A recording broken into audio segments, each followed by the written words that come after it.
어느 도시에 한 형제가 남게 되었습니다. 무슨 사고로 죽었는지 엄마 아빠가 모두 죽은 거예요.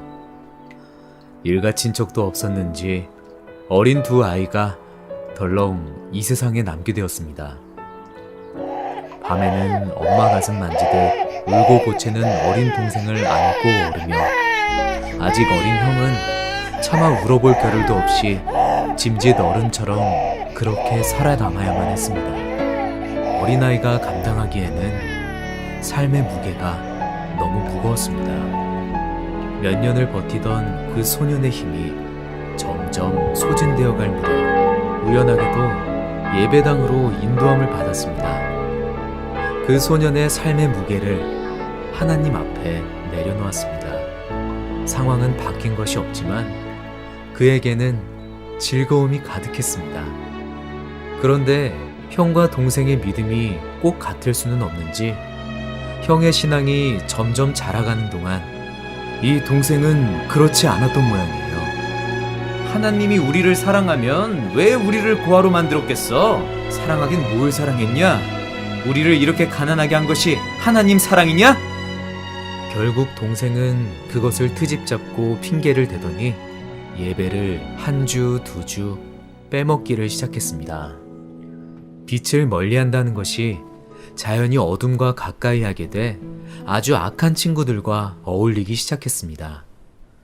형의 힘으로는 감당할 수가 없는 청년이 된 후에는 거침없이 죄를 끝을 모르는 방탕으로 그냥 내달았습니다.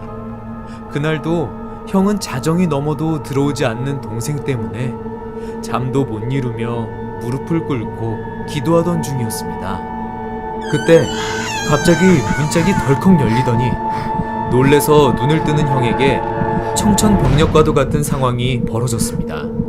동생이 온몸이 피투성이가 되어서 하얗게 질린 얼굴로 와들와들 떨며 서 있었습니다. 형, 나 사람을 죽였어. 난 무서워.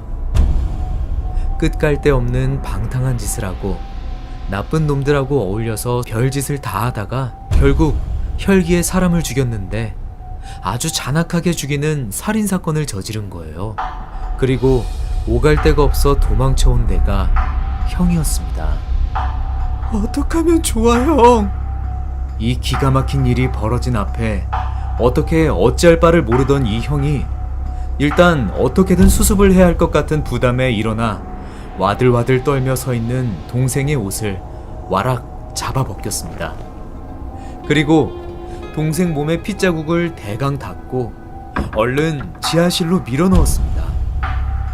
동생을 밀어넣고 어지러이 널려져 있는 피비린내 나는 옷을 내려다보던 형이 잠시 무슨 생각을 하더니 갑자기 자기 옷을 벗는 것이었습니다. 그리고는 동생의 벗어놓은 피 묻은 옷을 주섬주섬 걸치기 시작했습니다.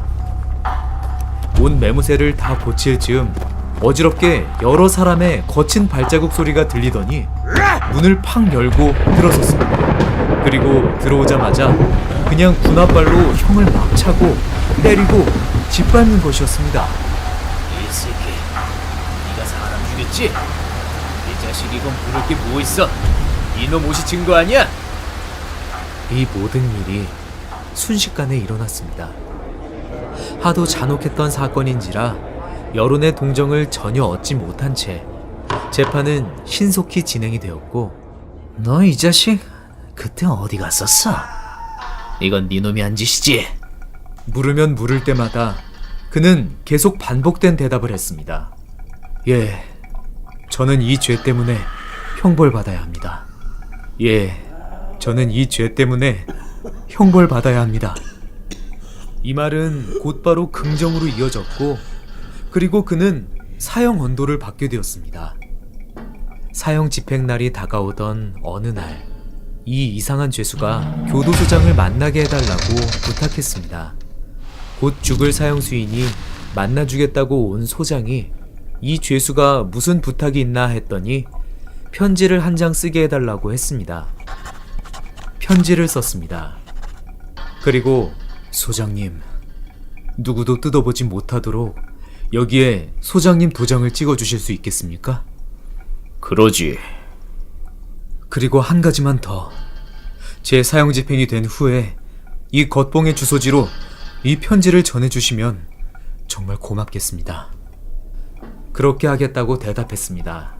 드디어 사형 집행날이 다가왔습니다. 마지막 날을 보내는 그 밤, 밤새 눈물을 감출 수 없던 한 가지 이유는 동생이었습니다. 자신의 전부를 쏟아서 사랑했던 동생이 죄책감에 두려워 떨며 숨어있을 생각하곤 마음이 아팠습니다. 다음날 아침, 그의 사형이 집행이 되었습니다. 그는 사랑하던 하나님 품으로 갔습니다. 교도소장은 그 사형 집행을 참관을 한 이후에 마음이 심란하고 견딜 수가 없는 거라 집무실에서 왔다 갔다 하다가 마침 그 사형수가 부탁한 편지가 생각났습니다. 부하 직원이 주소를 찾아갔습니다. 가서 문을 두드리기 시작했습니다. 아무리 두드려도 대답이 없습니다. 이제 돌아가려고 하는데 저쪽 안에서 한 사람이 문을 삐걱 열고 덜덜덜 떨며 나오는데 머리는 그냥 있는 대로 기르고 빛을 못 본 채로 완전히 하얗게 송장이 된 동생이 마당뜰로 내려서는 거예요. 부하 직원은 너무 무서워 만날 겨를도 없이 편지 봉투를 마당에다 던져놓고는 황급히 도망을 쳤습니다. 자신을 잡으러 온 줄 알고 이제는 끝이구나 싶어서 나왔던 그가 웬 사람이 편지 봉투 하나를 던져놓고 가는 것을 주워들었습니다. 그 편지에서 몇 달 만에 형의 필체를 봤습니다. 너무나 반가웠습니다. 꼭 지옥에서 만난 형의 숨결 같았습니다. 한눈에 들어오는 것이 첫 줄에 사랑하는 동생아, 나는 너의 죄의 옷을 입고 너 대신 죽노라. 동생은 무슨 말인지 못 알아듣겠는 거예요. 나는 너의 죄의 옷을 입고 너 대신 죽노라? 또 읽고 또 읽고 또 읽다가 갑자기 의미가 확 다가오는 거예요.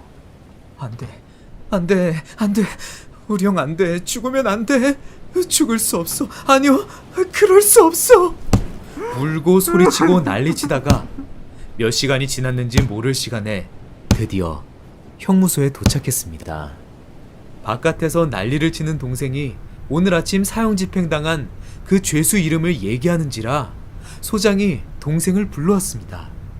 동생이 와서 횡설수설을 하는데 한 가지 분명한 것은 그 사형수가 자신의 형이며 그 형은 절대 살인을 저지르지 않았고 그 살인이 자신과 관계 있다는 말이었습니다. 그 이상을 들어서도 안 되고 알아서도 안 될 일이었습니다.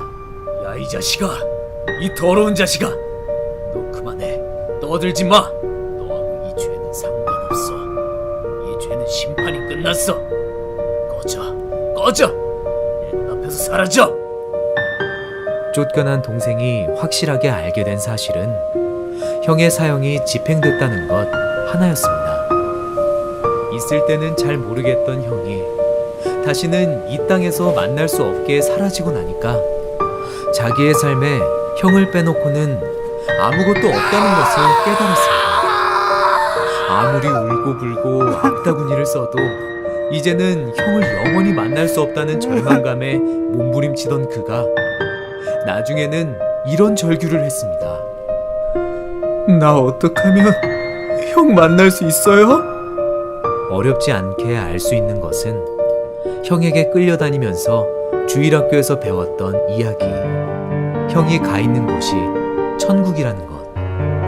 그냥 귀로 넘겨들었던 얘기지만 알 수 있는 거예요. 우리 형의 하나님, 우리 형이 사랑하는 하나님. 난 천국 갈 수 없는 지옥 갈 놈이지만 우리 형 한 번만 만날 수 있게 해주세요. 내가 천국 갈 자격은 없지만 우리 형을 만날 수 있는 길이 천국 가는 길밖에 없다면 날 천국 좀 들어갈 수 있게 해줄 수 없나요? 이 간절한 질문은 어쩌면 하나님이 더 말해주고 싶었던 것일지 모르죠. 그날 밤 그는 십자가를 이해하는데 어려움이 없었습니다. 왜냐하면 이미 형을 통해서 십자가를 경험했기 때문입니다. 다음 날 아침, 형이 남긴 유품을 찾아보려고 했더니 낡은 옷 몇 벌밖에는 없는 거예요. 오직 동생만을 위해서 살아준 형이기 때문에 남은 것이 아무것도 없는 거예요. 그러다가 어제 땀이 쪄든 그 편지지가 생각났어요. 그래서 방에 떨구어 놨던 편지지를 다시 펼쳐보았습니다. 너무 충격을 받아 한 줄밖에 못 읽었었는데 그 다음 줄이 있다는 것을 그제서야 발견했습니다.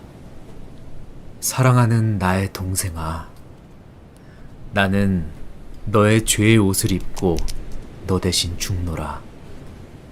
너는 이제 나의 옷을 입고 나처럼 살아라. 그는 조용히 마당 앞에 나갔습니다. 자기에게 속했던 지저분한 것들을 모두 끌어다가 마당에서 죽음과 함께 다 불태웠습니다. 자신의 속옷까지 다 벗어던지고 형의 옷으로 갈아입었어요. 그리고 이제 형이 하던 짓을 고스란히 다 하는 거예요. 매일 새벽 일어나 형이 한 것과 똑같이 감격으로 찬송을 부르고 형이 한 것처럼 똑같이 섬기고 봉사하고, 그리고 형의 그 낡은 작업복을 입고 형이 일했던 것처럼 정직하게 일하고 진실하게 일하고, 몸은 분명히 동생인데 하는 짓은 꼭 형 같은 이상한 사람만이 남아있게 되었습니다. 그리고 자신도 모르게 옛날에 나쁜 습관이 나오려고 할 때면 이렇게 혼자 되뇌었습니다. 이 옷 주인은 그런 짓 하지 않았어. 이 옷 주인은 그런 데 가지 않았어. 이 옷 주인은 그런 말 하지 않았어.